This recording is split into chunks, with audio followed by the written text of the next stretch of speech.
अहम खबर, आज आएंगे 5 राज्यों में विधानसभा चुनाव के नतीजे। सुबह 8 बजे से शुरू होने जा रही है वोटों की गिनती। आज है फैसले का दिन। पश्चिम बंगाल की 293 सीटों के परिणाम आएंगे। जी हां, 293, क्योंकि एक सीट है फाल्टा जिस पर फिर से चुनाव होगा। आसाम की 126 सीटों के नतीजे आएंगे। तमिलनाडु, केरलम और पुडुचेरी का भी रिजल्ट आएगा थोड़ी देर में। रुझान आपके सामने। और टीवी 9 भारतवर्ष पर रिजल्ट डे की सबसे बड़ी कवरेज शुरू हो चुकी है। सभी मतगणना केंद्रों पर टीवी 9 के रिपोर्टर्स मौजूद हैं। टीवी 9 पर चुनावों का पहला रुझान अब से बस थोड़ी देर में आपके सामने होगा। टीवी 9 भारतवर्ष पर सबसे तेज और सटीक नतीजे आप देखने जा रहे हैं। हाईटेक स्टूडियो से हर सीट का सबसे सटीक विश्लेषण करने के लिए कुछ बेहद खास मेहमान स्टूडियो में हमें ज्वाइन कर रहे हैं।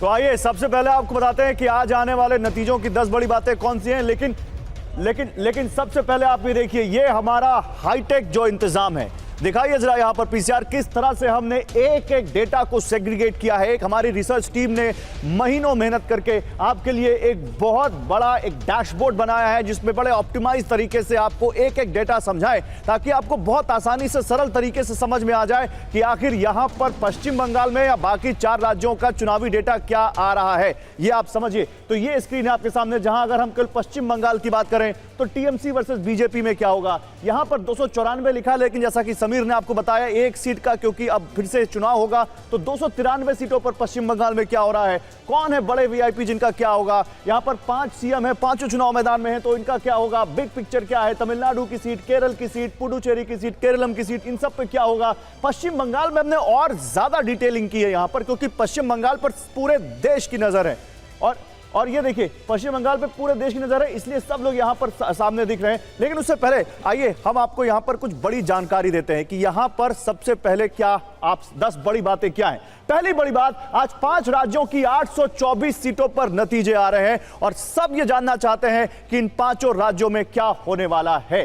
दूसरी बड़ी बात, 5 राज्यों में औसत 83% वोटिंग का असर क्या होगा। पश्चिम बंगाल में तो सारे रिकॉर्ड टूट गए, दूसरे राज्यों में भी रिकॉर्ड तोड़ वोटिंग हुई है, तो वहां क्या होगा, क्या एसआईआर का असर है पश्चिम बंगाल में, कुछ और है यहां पर, एंटी इनकम्बेंसी है, सब बस कुछ देर बाद पता चल जाएगा। बंगाल में बीजेपी टीएमसी में कांटे की टक्कर है।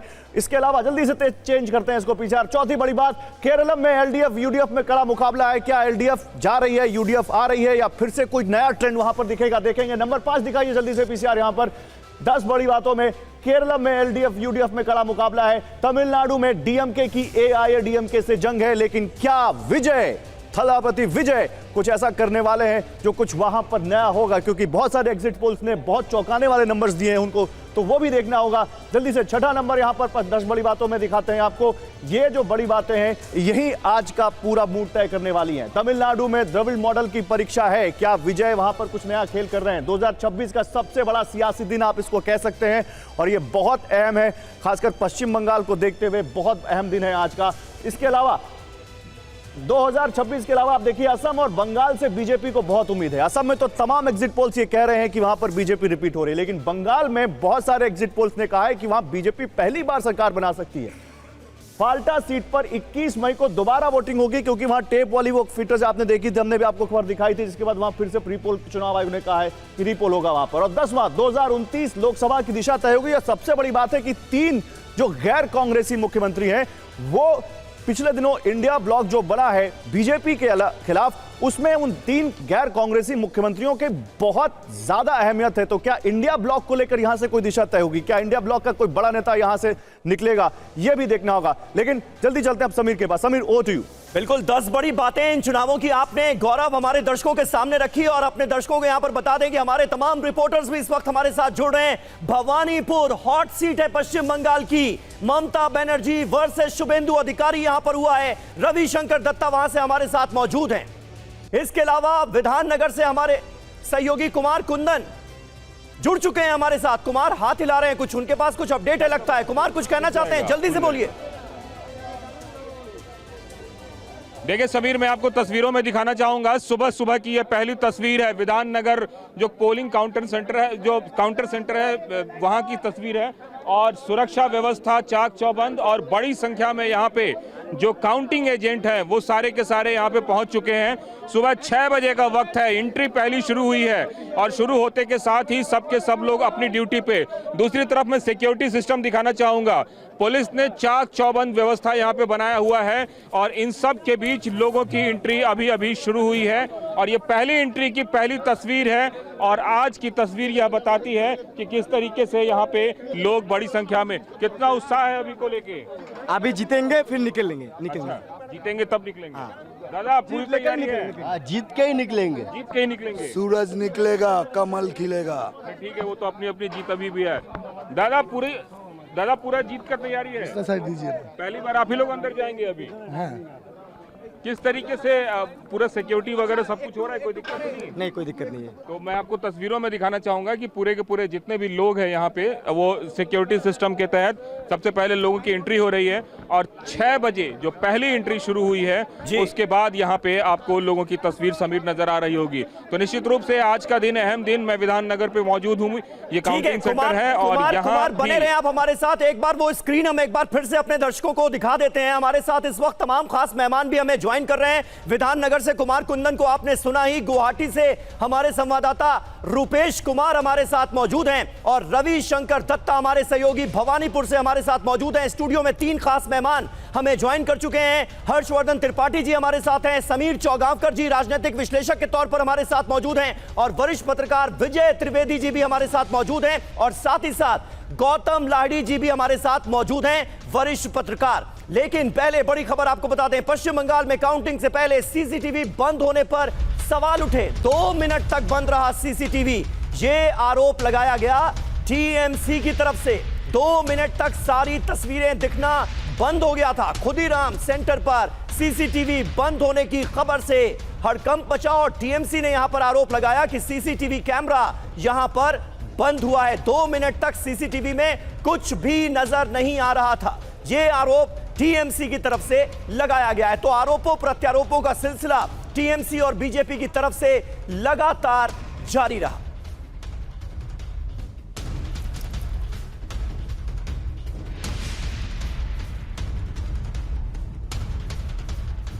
तो देखिए हमारे साथ लगातार यहां पर तमाम एक्सपर्ट्स भी हैं और हमारे संवाददाता भी इस वक्त अलग अलग जगहों पर हैं। जैसे कि बता रहे थे आपको समीर, गुवाहाटी से रुपेश इस वक्त हमारे साथ हैं, कोलकाता से हमारे साथ रविशंकर दत्ता जुड़ चुके हैं। रविशंकर, देखिए कोलकाता जो था वहां पर हमने देखा पोलिंग खत्म होने के बाद भी हलचल शांत नहीं हुई, गहमा गहमी रही। खुद ममता बनर्जी स्ट्रांग रूम के बाहर पहुंच गई, उन्होंने चुनाव आयोग पर, बीजेपी पर तमाम तरह के आरोप लगा दिए। लेकिन अब तो वो दिन है जहां पर अब तय हो जाएगा कि पश्चिम बंगाल की जनता ने किसको चुना है। वहां क्या आप सरगर्मी देख रहे हैं और पश्चिम बंगाल में अभी टीएमसी संतुष्ट है चुनाव आयोग के तमाम इंतजामों से?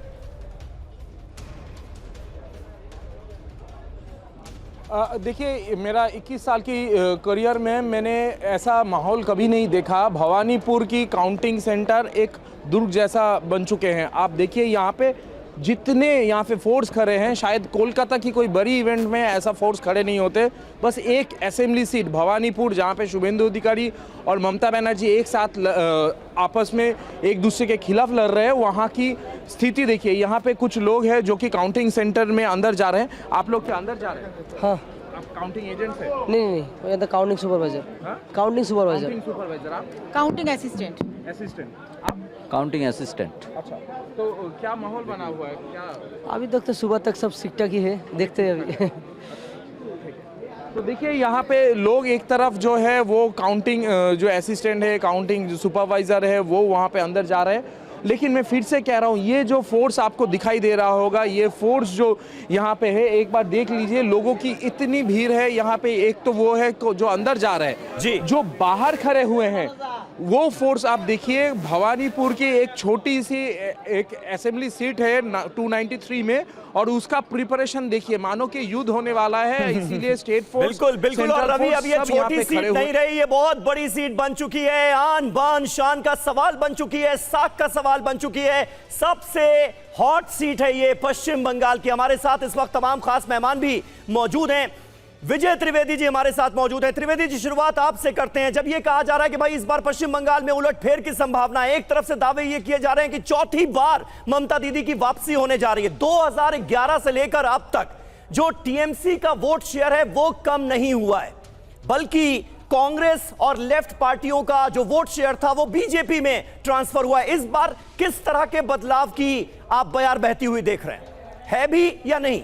समीर, इस समय तो ये गैस करना ठीक नहीं है, लेकिन ये देखना चाहिए कि क्या ये चुनाव बहुत अच्छे से हुआ, मजबूती से हुआ। मुझे लगता है दोनों पार्टी ने, ममता जी ने भी और भारतीय जनता पार्टी ने भी बहुत मजबूती से चुनाव लड़ा, और चुनाव आयोग ने भी उसको कम से कम इतनी कोशिश की कि फ्री एंड फेयर इलेक्शन हो, बिना वायलेंस का इलेक्शन हो।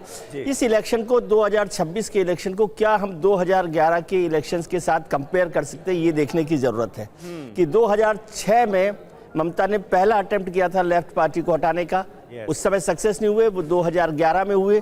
क्या भारतीय जनता पार्टी जिसने 2021 में ममता जी को हटाने की कोशिश की और 77 सीटों पर पहुंच गई, अब वो सेकंड फेज में, यानी एक और अटेम्प्ट है, उसमें 2026 में क्या वो 2011 को रिपीट कर सकती है? ये एक्सरसाइज है, और किन कारणों से ममता जी को हटाया जा सकता है, ये सब पर चर्चा करने की जरूरत है। क्या महिला वोटर जो है ममता जी के साथ नहीं रहेगा? बाकी वोटर्स पे मैं नहीं चाहता कि मुस्लिम वोटर्स कहीं इधर उधर होने वाला है, और जो हिंदू वोटर है उसमें से कितना शिफ्ट भारतीय जनता पार्टी की तरफ हो सकता है, वो इन सारे नतीजों को बदलने की संभावना दिखाता है। जी बिल्कुल। तो यहां पर देखिए, जो विजय जी कह रहे हैं, अब यही देखना होगा कि ये परिणाम जो आने वाले हैं इनको हम क्या दूसरे चुनावों से, दूसरे परिणामों से कंपेयर कर सकते हैं, और क्या पैटर्न दिखेगा ये देखना होगा, खासकर महिलाओं का, क्योंकि दोनों पार्टियां जो जमकर चुनाव लड़ी हैं, बीजेपी और टीएमसी, दोनों ने महिलाओं को अपने चुनाव कैंपेन के सेंटर में रखा है, केंद्र में रखा है। इसी बीच बंगाल से एक और बड़ी खबर है। बंगाल में सड़क पर मिली है वीवीपैट पर्चियां। उत्तर 24 परगना में वीवीपैट पर्चियां मिली हैं। मध्यम ग्राम विधानसभा क्षेत्र में यह पर्चियां मिली हैं। पेट्रोल पंप के पास पड़ी मिली हैं पर्चियां। टीएमसी ने मामले की जांच की मांग की है।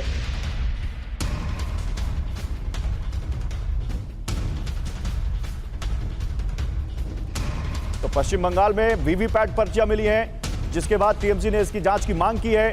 यह मध्यम ग्राम विधानसभा क्षेत्र में पर्चियां मिली हैं। उत्तर 24 परगना में आता है ये वीवीपैट पर्चियां यहां पर मिली हैं।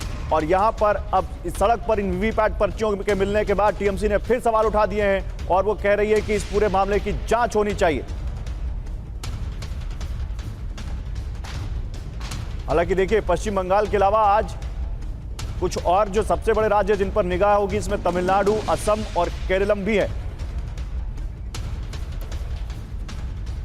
और देखिए, इस वक्त एक अपडेट आ रही है इसी खबर को लेकर जो गौरव ने आपको बताई। उत्तरी 24 परगना में वीवीपैट पर्चियां मिलने पर इलेक्शन कमीशन का पोस्ट आ गया है। वीवीपैट पेपर पर्चियां मॉक पोल का हिस्सा हैं, ये कहा है चुनाव आयोग ने। मतदान से पहले किया गया था मॉक पोल, और ये वीवीपैट पर्चियां उसी मॉक पोल का हिस्सा हैं। मामले की विस्तृत जांच अभी की जा रही है, लेकिन चुनाव आयोग का ये पहला बयान वीवीपैट पर्चियों को लेकर सामने आया है, क्योंकि टीएमसी ने इस पर सवाल उठाए हैं। हमारे साथ हर्षवर्धन त्रिपाठी जी भी मौजूद हैं। पश्चिम बंगाल में चुनाव से पहले, चुनाव के वक्त और चुनाव के बाद भी हर्षवर्धन जी जो माहौल नजर आया, जो रस्साकशी, जो आरोप प्रत्यारोप नजर आए, वैसे और कहीं देखने को नहीं मिली।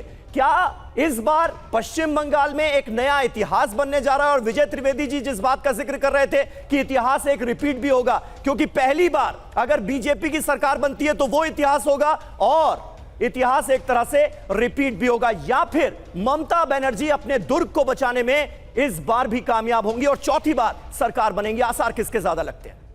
देखिए समीर जी, मुझे लगता है कि अब तो आसार और इन सब पर बहुत बात हो गई, और मतलब चुनाव जिस तरह से चला उस पर चर्चा देश भर में परिणाम के बाद भी थोड़ी।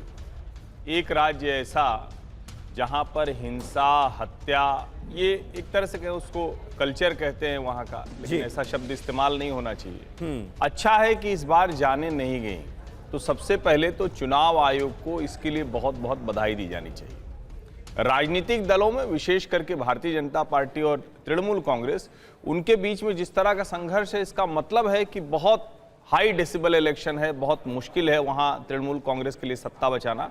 उनको लग रहा है कि उनकी सत्ता जा चुकी है। जो तृणमूल कांग्रेस, ममता बनर्जी का व्यवहार रहा है वो ऐसे है जैसे तृणमूल कांग्रेस आउटगोइंग है, मतलब सत्ता जा चुकी है, वो हताश हैं, वो निराश हैं, और उसमें उनको लगता है कि शायद ये बच जाए। लेकिन देश को जरा यह भी सोचना चाहिए कि एक पार्टी किस तरह की गुंडागर्दी वाली भाषा का इस्तेमाल करती है, एक पार्टी किस तरह से उसके नेता एंटायर यूनियन ऑफ इंडिया से लड़ने की बात करते हैं। ये राजनीतिक तौर पर एक दूसरे से खूब कहिए, तुमको देख लेंगे, ये कर लेंगे, वो कर लेंगे, सब चलता है, लेकिन ये जो भाषा तृणमूल कांग्रेस की रही, क्या ये ठीक है? और एक और चीज, एक बड़ा वर्ग है जो ये कहता है कि अच्छा देखिए ये हो गया, अगर मशीनरी लग गई तो हो सकता है चुनाव जीत जाए। बड़ा विचित्र है ये। मतलब देश के अलग अलग हिस्सों में चुनाव होते हैं, जनता अपने मन से वोट करती है और उसके परिणाम आते हैं, लेकिन जैसे ही भारतीय जनता पार्टी की सरकार कहीं बनती है, एक बड़ा वर्ग है, और मैं तो उसको बार बार कहता हूं कि ये असल फांसीवादी जमात है, जो खतरनाक तरीके से कहती है कि नहीं नहीं अब तो ये हो गया, इसका मतलब लोकतंत्र नहीं रहा। और कई लोग तो ये भी कह रहे हैं कि बंगाल में असली लोकतंत्र तब बचेगा जब ममता जी, और इधर वाले कह रहे हैं कि असली लोकतंत्र तब बचेगा जब भाजपा आएगी। नहीं, उसमें तो असली लोकतंत्र तब बचेगा जब जनता के वोट सही से गिन लिए जाएं और सही से उनके परिणाम आ जाए। हर्षी, उसमें तो अखिलेश यादव से लेकर उमर अब्दुल्ला तक के बयान आ गए हैं। उमर अब्दुल्ला तो कह रहे हैं कि ईवीएम में गड़बड़ी का मैं समर्थन नहीं करता, लेकिन एसआईआर जो हुआ असल में वोट चोरी तो वो है, तो वो भी वहां पे बयान आने शुरू हो गए हैं इस नतीजों से पहले। लेकिन इससे पहले हम उस बात पे बात करेंगे, नेशनल इंपैक्ट पे बात करेंगे, चुनावों के नतीजों की बात करेंगे। लेकिन असम एक ऐसा राज्य जहां पर बीजेपी सबसे ज्यादा आश्वस्त है कि वहां पर तो वो जीतने ही जा रहे हैं, और तमाम एग्जिट पोल्स ने किसी ने भी नहीं दिखाया कि कांग्रेस वहां जीत रही, तमाम ने यही दिखाया है कि वहां बीजेपी ही जीतेगी। हेमंता बिस्वा शर्मा के लिए ये एक बड़ी यहां पर राहत की बात यहां पर आई। लेकिन अब ये असम के चाय बागान जहां पर हरियाली दिख रही है और आपको हेमंता बिस्वा शर्मा और गौरव गोगोई दोनों यहां पर चाय की पत्तियां चुनते हुए दिखाई दे रहे हैं। असल में किसकी चाय ज्यादा मीठी होगी और किसकी चाय कड़वी हो जाएगी तो कुछ देर बाद पता चल जाएगा। लेकिन Himanta Biswa Sarma no doubt BJP के नॉर्थ ईस्ट के सबसे बड़े नेता के तौर पर न केवल उभरे हैं, बल्कि पूरा चुनाव कैंपेन असम के साथ मिलाकर उन्होंने अपने दम पे यहां रखा है, अपने चेहरे पर रखा, और ये चुनाव उनके चेहरे पे हो रहा है। इसलिए अब बात असम की करते हैं। असम में क्या समीकरण है समझिए। अगर बीजेपी जीत जाती है तो हेमंता बिस्वा शर्मा फिर सीएम बनेंगे, इसमें तो कोई डाउट नहीं है, और उन्हीं के चेहरे पे, क्योंकि ये इलेक्शन हो रहा है, बीजेपी उन्हीं के चेहरे पे बहुत मजबूती से गई है। पूर्वोत्तर में बीजेपी का दबदबा और बढ़ेगा, दिल्ली तक बड़ा सियासी संदेश इस जीत का पहुंचेगा। आज अब देखना है कि क्या जीतती है तो कितनी सीटों से जीतती है, क्या समीकरण निकल कर आते हैं। पूर्वोत्तर में एक बड़ा उलटफेर यहां पर समझिए, इसको कह सकते हैं आप। गौरव, अगर यहां पर कांग्रेस प्लस जीतती है तो कांग्रेस, अच्छा देखिए एक बड़ा इंटरेस्टिंग फैक्ट यह है समीर की हेमंता बिस्वा शर्मा वर्सेस 3 गोगोई हैं। अखिल गोगोई भी गौरव गोगोई के साथ हैं, और उनके साथ वहां पर जो एजेपी के भी जो है गोगोई साहब, लॉरेन ज्योति गोगोई, वो भी गौरव गोगोई के साथ है, और कुछ और पार्टियों के साथ उन्होंने गठबंधन किया है। तो गौरव गोगोई सीएम बन सकते हैं अगर कांग्रेस प्लस जीतती है तो। 3 बार लगातार इनके पिता तो रहे हैं तरुण गोगोई वहां पर सीएम। कांग्रेस का मनोबल बढ़ेगा। फैक्टर क्या है यहां पर दिखाइए जरा। फैक्टर है हेमंता वर्सेस गौरव गोगोई। दूसरा, सीए एनआरसी का असर भी यहां पर दिख सकता है अगर ऐसा होता है तो। तीसरा, असमिया वर्सेस बंगाली मुस्लिम, जिसकी बात लगातार हेमंता बिस्वा करते रहे। चौथा, बोडोलैंड शांति समझौता। पांचवा, घुसपैठ का मुद्दा असरदार यहां पर होगा। घुसपैठ को लेकर भी हेमंता बिस्वा शर्मा ने बहुत बोला है। रुपेश हमारे संवाददाता गुवाहाटी से जुड़ चुके हैं, दिखाइए जरा यहां पर। गुवाहाटी से रुपेश हमारे साथ जुड़ चुके हैं। रुपेश, आपके पीछे तो बड़ी हलचल दिख रही है भाई, बताइए वहां पर गुवाहाटी में जहां पर आप हैं वहां पर कौन सा ये विधानसभा है और क्या वहां पर हो रहा है, कितनी वहां पर हलचल शुरू हो चुकी, बताइए।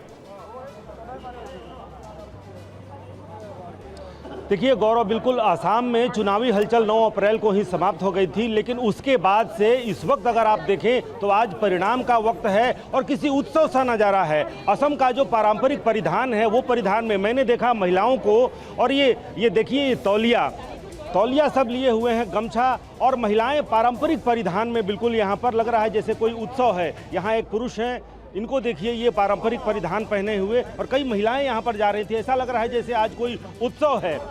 किसकी सरकार बनेगी वो थोड़ी देर बाद पता चलेगा, लेकिन उसके पहले अगर आप जो काउंटिंग एजेंट्स जो कतारबद्ध यहाँ पर हैं, अगर आप उनको देखेंगे तो लगेगा जैसे असम का कोई यहाँ पर पर्व है, पर्व का सा नज़ारा है। सुरक्षा के अपने इंतजाम हैं और पूरी रात रत जगा रहा है। वैसे तो चुनाव समाप्त होने के बाद से ही सबकी धड़कनें बढ़ी रही हैं, लेकिन कल की रात जो बीती रात है वो सबका रत जगा रहा है। क्या यहाँ पर हैट्रिक बीजेपी लगाएगी, या फिर कांग्रेस को लग रहा है कि ब्रह्मपुत्र की लहरों के बीच से एक बदलाव की बयार बहेगी और अपने पिता की विरासत संभालने को बेताब गौरव गोगोई। लेकिन सबसे अहम यह है कि 5 राज्यों में गौरव चुनाव हुए हैं, लेकिन असम ही एकमात्र ऐसा राज्य है जहां पर बीजेपी और कांग्रेस के बीच सीधा मुकाबला है। 90 सीटों पर, 126 में से 90 सीटों पर बिल्कुल, और इसीलिए सबकी नजरें आसाम पर भी हैं। हिमंता बिस्वा शर्मा की सरकार यहां पर रिपीट होने जा रही है या फिर कांग्रेस मारेगी बाजी? समीर चौगांवकर जी हमारे साथ मौजूद हैं, राजनीतिक विश्लेषक।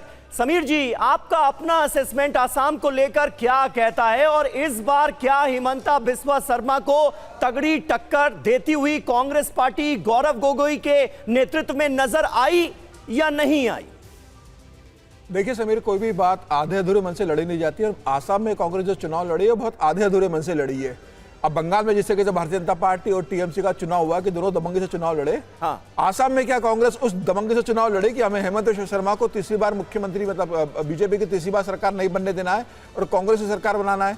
प्रियंका गांधी जरूर वहां पर एक जिम्मेदारी दी गई थी, लेकिन अब प्रियंका गांधी उतनी एक्टिव नजर आई आसाम के अंदर, न बाकी पार्टी के। इन चुनाव के वक्त आपके सांसद पार्टी छोड़कर चले जाते हैं, आपके पूर्व कार्यकारी अध्यक्ष पार्टी छोड़कर चले जाते हैं। हाँ। तो मुझे लग रहा है कि भारतीय जनता पार्टी के सामने कांग्रेस ने बहुत दबंगी से चुनाव नहीं लड़ा, और मुझे लगता है कि या तो भारतीय जनता पार्टी के सामने कांग्रेस को यह अनुभव हो गया होगा कि चुनाव जितना हमारे लिए मुश्किल है, नामुमकिन है, तो वो उतना एफोर्ट नहीं लगा पाए। मुझे लग रहा है कि वहां पर भारतीय जनता पार्टी बहुत कंफर्टेबली सरकार बनाने जा रही है, और ये हेमंत बिस्वा शर्मा के बॉडी लैंग्वेज, बयान, भारतीय जनता पार्टी का जो चुनाव प्रचार रहा पूरे समय, उससे नजर आ रहा है। मुझे लग रहा है कि आधे अधूरे मन से वहां पर कांग्रेस से चुनाव लड़ा है, और उसका परिणाम भी हमें परिणाम में भी आज नजर आने वाला है। बिल्कुल, और कांग्रेस पार्टी की तरफ से एक आरोप जो नागरिकता को लेकर हिमंता बिस्वा शर्मा की पत्नी पर लगाया गया, वो भी कहीं ना कहीं उल्टा पड़ता हुआ नजर आया। तो देखना यह होगा कि अंजाम क्या होता है आसाम में भी। लेकिन पश्चिम बंगाल बहुत ज्यादा दिलचस्प है। क्या वाकई यहां पर इस बार इतिहास बनेगा? पहली बार क्या बीजेपी की सरकार बनेगी या फिर ममता बनर्जी चौथी बार सरकार बनाएंगी? यह बड़ा सवाल है। ममता बनर्जी ने एक्स पोस्ट कर कार्यकर्ताओं को सतर्क किया है, स्ट्रांग रूम में वोटों की पहरेदारी करें, यह कहा ममता बनर्जी ने। गड़बड़ी के बारे में तुरंत शिकायत की जाए, सीसीटीवी फुटेज की मांग करें। कई जगहों पर बिजली कटौती की खबर है, कई जगहों पर टीएमसी की तरफ से यह भी शिकायत की गई है कि स्ट्रांग रूम में सीसीटीवी कैमरा बंद हुए हैं कुछ पलों के लिए। सुनिए क्या आरोप लगाए जा रहे हैं। बिल्कुल, तो ममता बनर्जी कह रही हैं कि स्ट्रांग रूम की पहरेदारी करें टीएमसी के कार्यकर्ता। और शुभेंदु अधिकारी ने पश्चिम बंगाल में जीत का दावा कर दिया है। बंगाल में बीजेपी की सरकार बनेगी, यह कहा शुभेंदु अधिकारी ने। बंगाल की कानून व्यवस्था ठीक करेंगे, शुभेंदु अभी से ये दावे करते हुए। बंगाल में विकास, सुरक्षा और हिंदुत्व का नया अध्याय शुरू होगा। सुनिए शुभेंदु अधिकारी ने क्या कहा। भाजपा सरकार आ रहा है, कानून व्यवस्था ठीक रखने का काम हम लोग करेगा। 2500 पैरामिलिट्री कंपनी आने वाला 60 दिन हम लोग का साथ रहेगा। बंगाल का कानून व्यवस्था ठीक करने का काम हम लोग करेगा, और बंगाल नया सरकार बंगाल को मिल रहा है, वो विकास तरक्की की काम करेगा, राष्ट्रवाद का जय जयकार। दादा देखिए ममता बनर्जी कह रही हैं, गौतम लाड़ी दादा, ममता बनर्जी कह रही हैं स्ट्रांग रूम की पहरेदारी करो, स्ट्रांग रूम के सामने एकदम स्ट्रांग मजबूती से खड़े रहो। और शुभेंदु दादा कह रहे हैं कि नहीं, हमारी सरकार आ रही है, हम यहां पर हिंदुत्व का, विकास का नया अध्याय शुरू करेंगे। दादा क्या हिंदुत्व ही वो लहर है जिस पर बीजेपी सवार होकर इस चुनाव में बड़ी मजबूती से आगे गई है, या आपको लगता है महिला, एसआईआर, कौन से वो मुद्दे हैं जिनको आपको लगता है आज वो डिसाइडिंग फैक्टर होने जा रहे हैं बंगाल में? देखिए थोड़ी देर बाद ही मतपेटियाँ खुला जाएगा, अभी कौन सा मुद्दा असर पड़ा तो उसमें पता चला। लेकिन मूलभूत सवाल जो है सबसे ज़्यादा जो चर्चा में रहा है, सिर्फ बीजेपी और तृणमूल कांग्रेस नहीं, चुनाव आयोग, ये भले ही शांतिपूर्ण चुनाव हुआ, लेकिन सवाल इसके बाद उठ सकता है क्या चुनाव निष्पक्ष हुआ? क्योंकि पहली बार हुआ कि एक लॉजिकल डिस्क्रिपेंसी के नाम पे किसी ने जीता, तृणमूल जीते, ये भाजपा जीते, लेकिन क्या जो 27 लाख लोग को वैसे बाहर रखा गया, ये लोकतंत्र के लिए सबसे बड़ा सवाल है जिसको जवाब चुनाव आयोग को देना पड़ेगा। नहीं तो ये क्या सारे देश भर में लागू होगा? ये लॉजिकल डिस्क्रिपेंसी क्यों बंगाल के लिए लागू हुआ, क्यों बाकी जगह लागू न होगा? ये जो सवाल है, चुनाव आयोग जिसको प्रशंसा भी जितना किया जाए, अगर कहा जाता है कि फ्री एंड फेयर जो चुनाव है, फ्री जरूर हुआ है, लेकिन फेयर हुआ कि नहीं ये तर्क रहेगा। ये तक चुनाव के बाद भी चलता रहेगा। इसके लिए मैं जीत हार का बात नहीं कर रहा हूँ। तृणमूल जीते या भाजपा जीते, कोई भी जीते कि तीसरा कोई इसमें आए, तो चुनाव निश्चित दौर से जो इस बार कांटे की टक्कर रहा है, बात मानना पड़ेगा। बीजेपी पहली बार जो तुलना किया जा रहा है कि 2006, 2011, 2006 में जो ममता हारी है, उसका कारण था कांग्रेस ने 100 सीट को वोट काट लिया था। 2011 में ममता जीती क्योंकि कांग्रेस साथ में थे। तो ये जो इक्वेशन, जो पॉलिटिकल इक्वेशन है, इसका तुलना अभी 2026 से हो ही नहीं सकता, क्योंकि पूरा अलग पॉलिटिकल इक्वेशन है। ममता अकेला लड़ रहा है, कांग्रेस उसके साथ नहीं है, इसके साथ कांग्रेस के साथ वामपंथी भी नहीं है। भाजपा अकेला अपना बलबूते में जो लड़ रहा है, निश्चित तौर पे इस बार ये देखा गया कि भाजपा ने एकदम 1 इंच भी जमीन नहीं छोड़ा है। उनका जितना मुद्दा है, सब मुद्दा, खास तौर पे 15 साल का जो एंटी इनकम्बेंसी है ममता का, बिल्कुल सही बात है, पूरी ताकत झोंक दी गई। और हमने देखा बीजेपी का जो आला नेतृत्व है वो किस तरह से मौजूद रहा बंगाल में। अमित शाह तो वहीं पर जमे रहे, ममता बनर्जी भी जोरदार टक्कर देती हुई नजर आई। लेकिन 27 लाख वोटों का ये मुद्दा आने वाले वक्त में रिजल्ट्स के बाद भी एक बड़ा मुद्दा रहेगा। ये आपने बहुत महत्वपूर्ण बात कही है। और देखिए, अब बस चंद पलों का इंतजार और 1 घंटे 28 मिनट के बाद पहला रुझान TV9 भारतवर्ष के इस हाईटेक स्टूडियो में हाईटेक स्क्रीन पर आपको नजर आएगा। तमाम खास मेहमान हमारे साथ बने हुए हैं और बात सिर्फ पश्चिम बंगाल और असम की ही नहीं हो रही है, बात केरलम की होगी। वहां से हमारे संवाददाता हमारे साथ जुड़ेंगे, तमिलनाडु से हमारे संवाददाता हमारे साथ जुड़ेंगे। तो बस थोड़ा सा इंतजार और पहला रुझान TV9 भारतवर्ष पर आपके सामने होगा। आ जाएंगे 5 राज्यों में विधानसभा चुनावों के नतीजे। सुबह 8 बजे से शुरू होगी वोटों की गिनती। पश्चिम बंगाल की 293 सीटों के परिणाम आज घोषित किए जाएंगे। असम की 126 सीटों के नतीजे आएंगे। तमिलनाडु, केरलम और पुडुचेरी का भी रिजल्ट बस थोड़ी देर में आना शुरू हो जाएगा।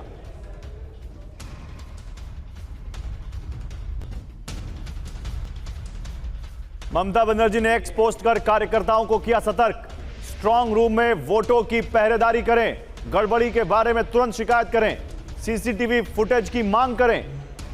कई जगह बिजली कटौती की भी खबर है, तो ममता बनर्जी अपने कार्यकर्ताओं से कह रही हैं अलर्ट रहो और स्ट्रांग रूम के बाहर पहरेदारी करते रहो, सीसीटीवी फुटेज मांगो।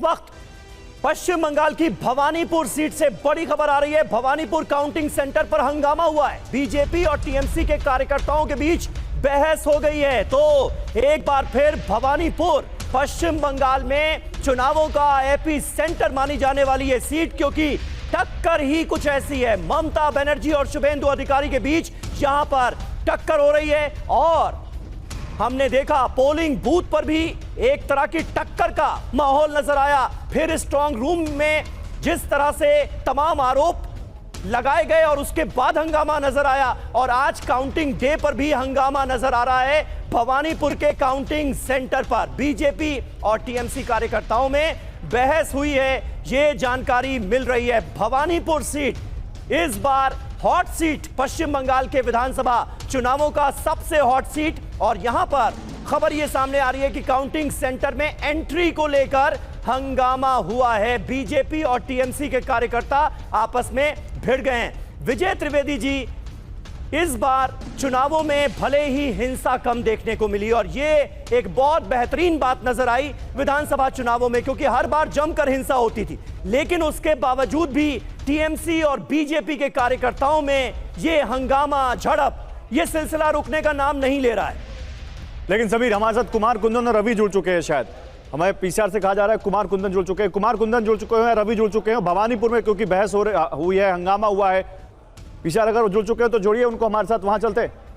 हाँ रविशंकर, बताइए, भवानीपुर में खबर आ रही काउंटिंग सेंटर पर हंगामा हुआ है, बीजेपी और टीएमसी कार्यकर्ताओं के बीच बहस हुई है, बताइए क्या हुआ वहां पर।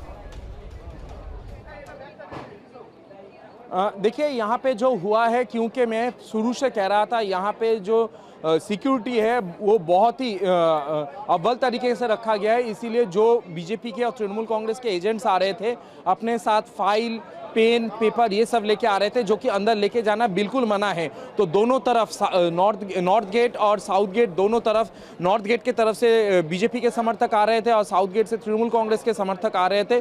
पुलिस ने उनको रोका और पुलिस के साथ उनका चिल्ला मिली और वादानुवाद हो गए। और यहाँ पे जो हुई कि पुलिस ने उनको कहा आप ये सब सामान अंदर नहीं लेके जा सकते, तो फिर बाकी के लोग जो कहा उन्होंने एक दूसरे पे आरोप लगाया कि वो ले जा सकते तो हम नहीं। तो फिर पुलिस ने कहा कोई नहीं, कुछ नहीं ले सकता। इवन मीडिया को भी वहाँ पे ट्राइपॉड लेना अलाउड नहीं था, वो भी हम लोग यहाँ पे पहुँचे तो बहुत बातचीत के बाद ही पहुँचे। लेकिन पुलिस कह रही है कि अब किसी के साथ थोड़ा हॉट टॉक्स भी हो जाए तो उसको झमेला दिखाना उचित नहीं होगा।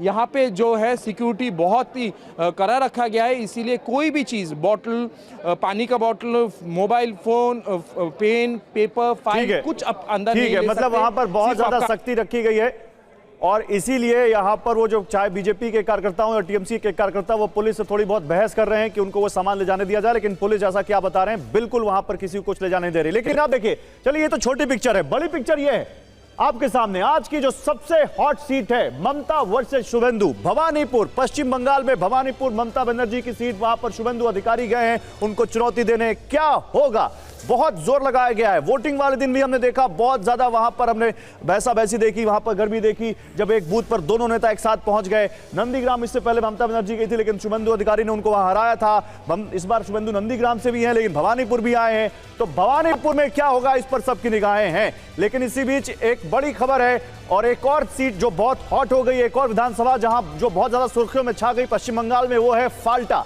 उसकी बात करते हैं। फाल्टा सीट पर आज नतीजे नहीं आएंगे और उसका कारण आपको मालूम है। फाल्टा सीट के परिणाम 24 मई को आएंगे। फाल्टा के सभी 285 बूथों पर रीपोल होगा। 21 मई को वोटिंग होगी। गड़बड़ी की शिकायत के बाद दोबारा वोटिंग का फैसला लिया गया है। फाल्टा सीट जहां पर एक विजुअल वायरल हुआ था, जहां कहा गया था कि ईवीएम पर टेप लगा दिया एक पार्टी के नाम के आगे, और उसके बाद चुनाव आयोग में उसकी शिकायत की गई थी। हालांकि 15 बूथों पर 2 तारीख को रीपोल हो गया था, लेकिन यहां फाल्टा सीट पर अब 21 तारीख को रीपोल होगा। और अब कुमार कुंदन हमारे साथ हैं। कुमार, तो फाल्टा सीट का नतीजा तो नहीं आएगा, लेकिन फाल्टा सीट को लेकर बहुत ज्यादा गहमा गहमी रही। चाहे वो जो ऑब्जर्वर गए थे यहां से, उनका वीडियो वायरल होना हो, चाहे वो पोलिंग के दिन वो टेप लगाना हो, फाल्टा भी बहुत सुर्खियों में आ गई चुनाव में। निश्चित रूप से देखिए, डायमंड हार्बर जो कि अभिषेक बैनर्जी की कॉन्स्टिट्यूंसी है, उसके अंदर ये फाल्टा आती है। और इस सीट की अगर बात करें तो जिस दिन पोलिंग डेट था उस दिन 2-3 ऐसे मामले आए जिन मामलों को लेकर बहुत ज़्यादा परेशानी हुई, जिसमें कि भारतीय जनता पार्टी के जो कार्यकर्ता हैं उनका आरोप था कि ईवीएम मशीन के ऊपर टेप लगा दिया गया था बीजेपी के सामने। दूसरा आरोप ये उन्होंने लगाया, जब रीपोलिंग की बात हुई, रीपोलिंग के दिन जो है टीएमसी के सरपंच पर यह आरोप लगाया गया कि उन्होंने मारपीट की। 15 से 20 विधानसभा पोलिंग बूथ ऐसे थे जिसमें इस तरह की कुछ छिटपुट घटनाएं आई। आखिरकार जो चुनाव आयोग के सामने शिकायत पेश की गई भारतीय जनता पार्टी की तरफ से, उसमें यह बताया गया कि इस विधानसभा में जो जगह पर रिगिंग हुई है या रिगिंग की घटना हुई है या फिर पोलिंग नहीं करने देने की घटना हुई है, उसको लेकर आयोग पूरा सख्त हुआ और रीपोलिंग की बात की गई है। लेकिन जो सबसे बड़ी बात मैं आपको बताना चाहूंगा समीर, कि गौरव की पूरे मतलब चुनाव की अगर हम बात करें तो अगर हम फाल्टा सीट को छोड़ दें तो अधिकतर जगहों पर चुनाव जो है शांतिपूर्ण कराने में कहीं न कहीं चुनाव आयोग कामयाब हुआ। और ये बात लगातार हो रही है, ये बात लगातार हो रही है कि इस बार के चुनावों में हिंसा सबसे कम हुई है। ये चुनाव आयोग की बहुत बड़ी कामयाबी है, लेकिन एसआईआर को लेकर सवाल भी उठ रहे हैं। विजय त्रिवेदी जी, एसआईआर क्या कोई बड़ा मुद्दा बन पाया है? ये एक अहम सवाल है, क्योंकि एक तरफ 91 लाख वोट जो हैं वो काटे गए, लेकिन अगर हम 2021 से तुलना करें तो 31 लाख वोट ज्यादा पड़े हैं। आप कैसे देखते हैं इस पूरे मुद्दे को, और एसआईआर मुद्दा क्या वाकई लोगों के जहन पर, दिलो दिमाग पर असर डालता नजर आया? समीर, एसआईआर में बड़ी संख्या में वोट कटे भी, डिलीशन भी हुआ, एडिशन भी हुआ, लेकिन इलेक्शन का मुद्दा वो नहीं बना है। न बिहार के चुनाव में हम लोग चर्चा कर रहे थे, बिहार के चुनाव में भी उस तरह से नहीं बना, और जो पश्चिम बंगाल के चुनाव हुए हैं वहाँ भी नहीं हुआ। तमिलनाडु छोड़ दें, बाकी बात करें, पश्चिम बंगाल में और बहुत सारे इशू है। एसआईआर को लेकर पॉलिटिकल पार्टीज ने भले ही हंगामा किया हो, तृणमूल कांग्रेस ने किया हो और सब लोगों ने किया हो, लेकिन जनता के मन में मेरे ख्याल से इलेक्टोरल इशू जो है एसआईआर नहीं बना है। और जो तमाम है, ममता बनर्जी की जो एंटी इनकम्बेंसी है, या भारतीय जनता पार्टी का हिंदुत्व है, या घुसपैठिया है, वो सारे इश्यूज इस चुनाव को तय करेंगे कि क्या ममता जी वापसी करेंगी या ममता जी जा सकती है। एसआईआर से ज़्यादा मुद्दा मेरे को महत्वपूर्ण लगता है कि जो लॉजिकल डिस्क्रिपेंसी का जो मुद्दा हुआ, 27 लाख लोगों को जो वोट करने का अधिकार नहीं मिला, हालांकि ये फैसला सुप्रीम कोर्ट ने किया, उसको एक बड़ा इशू माना जा सकता है, लेकिन वो भी इलेक्टोरल इशू नहीं है। लोग अपने वोट की चिंता करते हैं, कोई बहुत बड़ा फर्क नहीं पड़ता, जिसको वोट मिलना है वो मिल गया है। इसलिए इलेक्टोरल इशू हो एसआईआर, और एसआईआर से चुनाव का नतीजा बदलने वाला हो, ऐसा मुझे नहीं लगता। वो ये कहा जा सकता है कि एसआईआर से किसके वोट कटे, क्या वो नतीजों पर असर डालेंगे, वो अलग हो सकता है, लेकिन इलेक्शन इशू के तौर पर लोगों ने सोचा हो कि भारतीय जनता पार्टी के खिलाफ इसको इस्तेमाल किया जा सकता है, ऐसा मैं नहीं समझ पाता। ठीक है, लेकिन देखिए अब तमिलनाडु की बात करेंगे। तमिलनाडु एक बड़ा सूबा, वहां पर भी आज नतीजे आने जा रहे हैं। उसी से जुड़ी एक बड़ी खबर, थोड़ी देर में तमिलनाडु का पहला रुझान आ जाएगा। सुबह 8 बजे से वोटों की गिनती तमिलनाडु में भी शुरू होगी। तमिलनाडु की 234 सीटों के नतीजे आएंगे और तमिलनाडु में इस बार ये एआईडीएमके वर्सेस डीएमके के बजाय मुकाबला त्रिकोणीय हो गया है, क्योंकि विजय वहां पर तमिल फिल्मों के सुपरस्टार थलापति जिनको कहा जाता है, वो अपनी पार्टी लेकर आ गए टीवीके, और कई एग्जिट पोल्स में टीवीके को बम्पर सीटें मिलने का अनुमान जताया गया है। तो आइए जरा तमिलनाडु के भी आपको समीकरण समझाते हैं, फिर हमारे संवाददाता इस वक्त हमारे साथ चेन्नई से जुड़ रहे हैं, सीधे उनके पास चलेंगे। तमिलनाडु के समीकरण देखिए, ये त्रिकोणीय मुकाबला है। तीन लोग जो सामने बैठे हैं, किसकी थाली में ज्यादा यहां पर आपको रस दिखेगा, किसकी थाली पूरी भरी दिखेगी और किसकी थाली खाली रह जाएगी, ये थोड़ी देर बाद पता चल जाएगा। लेकिन तमिलनाडु के समीकरण क्या कहते हैं, ऑल टाइम हाई वोटिंग किस ओर जाती है, ये देखना होगा। 234 सीटों पर देखिए, बीजेपी और कांग्रेस तो गठबंधन में गई है, छोटी पार्टियां अपने गठबंधन के सहयोगियों के आगे वहां पर, तमिलनाडु की मैं बात कर रहा हूं, लेकिन फिर भी उसके बावजूद तमिलनाडु के समीकरण क्या कहते हैं, ऑल टाइम हाई वोटिंग किस ओर जा रही है। 85% जो वोट हुआ है तमिलनाडु में, ये किसकी तरफ जाता दिखता है, किसका गणित बिगड़ेगा, किसका गणित सुधरेगा।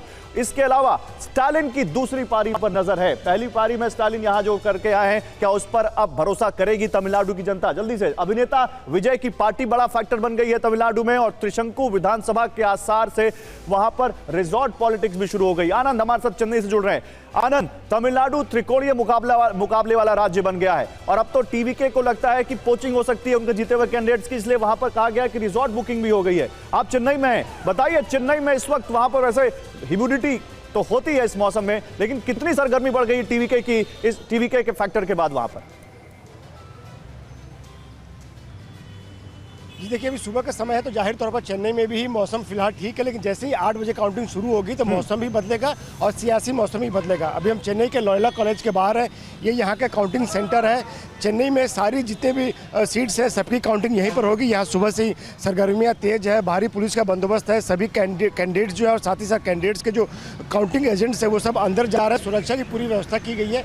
जाहिर तौर पर तमिलनाडु की जो राजनीति है वो पारंपरिक दो ध्रुवों के बीच में घूमती रही है, लेकिन इस बार जैसा कि आपने भी कहा कि एक्टर विजय ने दो ध्रुवों की राजनीति में एक तीसरा अहम फैक्टर बनकर उभरे हैं। हालांकि एग्जिट पोल्स के जो आंकड़े हैं वो बड़े कंफ्यूजिंग है, कुछ किंग मेकर उनको बना रहे हैं, कुछ किंग बना रहे हैं, लेकिन उसके लिए थोड़ा सा हमको इंतजार करना पड़ेगा कि एग्जिट पोल्स कितने सही होते हैं और क्या वाकई विजय किंग मेकर बनते हैं या किंग बनते हैं। लेकिन उनकी पार्टी जो है, टीवीके की जो पार्टी है, उसने रिजॉर्ट पॉलिटिक्स शुरू कर दी है। उसने अपने जो भी कैंडिडेट्स उनको बताया है कि जैसे जैसे रिजल्ट्स आने शुरू हो जाएंगे आपको रिजल्ट्स पहुंचना है। तो ऐसे में विजय को लगता है कि जिस तरह से उनकी पॉपुलैरिटी थी खासकर युवाओं में और महिलाओं में, उनको ये लगता है कि वो वोटों में भी तब्दील हुई है, और जो एक दो एग्जिट पोल्स उनको किंग बना रहे हैं, तो उनको लगता है कि अगर ये सच साबित होता है तो ऐसे में उनके विधायकों की पोचिंग शुरू हो सकती है। तो ऐसे में उन्होंने तैयारी अपनी पहले से पूरी कर दी है, लेकिन डीएमके को उम्मीद है कि जो स्टालिन ने काम किया है उसके भरोसे उनकी वापसी होगी।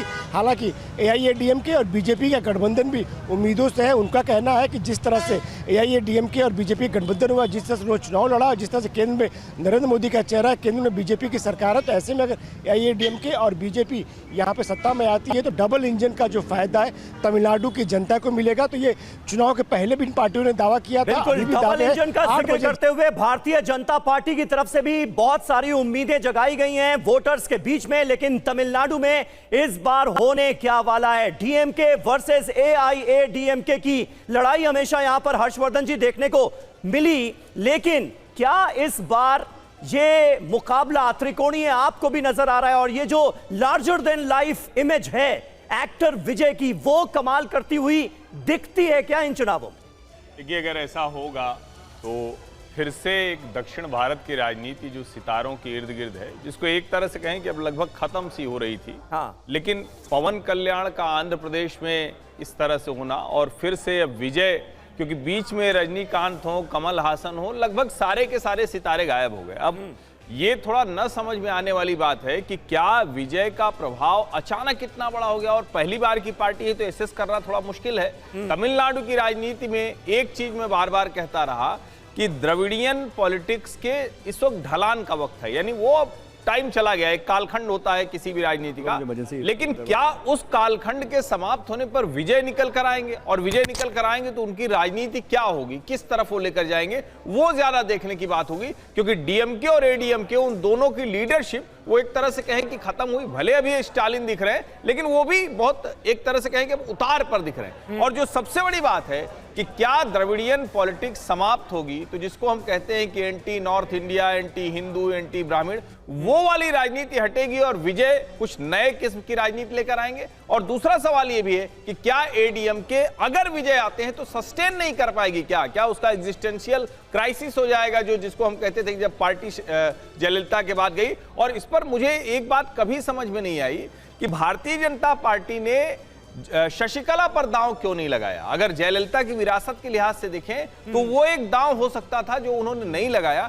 तो कई चीजें हैं, और तमिलनाडु भी एक तरह से कहें तो जैसे 5 राज्यों की हम लोग अलग अलग बात कर रहे हैं, तो तमिलनाडु भी एकदम नए किस्म की इबारत लिखने जा रहा है इस चुनाव के परिणाम के बाद। ठीक है, ये बात आपने महत्वपूर्ण कही, और तमिलनाडु के नतीजों पर भी हमारी नजर होगी। थोड़ी देर में रुझान हमारे सामने होगा।